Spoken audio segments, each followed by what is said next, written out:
अस्सलाम वालेकुम, सीखो सब कुछ में खुश आमदीद। दोस्तों, आज हम स्पीक सेल्स का यूज़ करना सीखेंगे माइक्रोसॉफ्ट एक्सेल में। स्पीक सेल को हम किस तरह यूज़ कर सकते हैं और ये ऑप्शन हमें कहाँ मिलेगा, इसके बारे में जानते हैं। इसके लिए आपको क्विक एक्सेस टूल बार पर आना होगा और यहाँ से आपने सेलेक्ट करना है मोर कमांड। मोर कमांड पर यहाँ से आपने सेलेक्ट करना है ऑल कमांड और यहाँ आपने टाइप करना है SPE। जैसे ही आप ये टाइप करेंगे तो स्पीक सेल्स पर आ जाएगा। इसको आप ऐड करवा लें क्विक एक्सेस टूल बार पर और क्लिक कर दें ओके, और ये ऑप्शन यहाँ डिस्प्ले हो जाएगा। तो आप किसी भी सेल को अगर आपने स्पीक करवाना है, उस सेल पर आप कर्सर को रखें और स्पीक सेल पर जैसे ही क्लिक करेंगे तो ये आपको स्पीक करके दिखाएगा।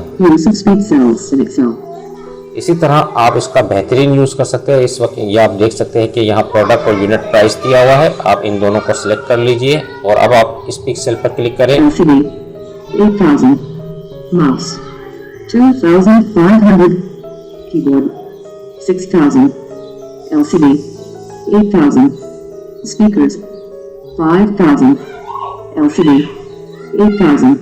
इस तरह स्पीक सेल को आप यूज़ कर सकते हैं माइक्रोसॉफ्ट एक्सेल में। तो दोस्तों, उम्मीद है कि वीडियो आपको बहुत पसंद आई होगी। लाइक और सब्सक्राइब करना मत भूलिएगा। दोस्तों, आप मेरे चैनल को सब्सक्राइब ज़रूर कीजिए ताकि कोई भी नई वीडियो आए तो उसका नोटिफिकेशन आपको मिलता रहे। Thanks for watching. अल्लाह हाफिज़।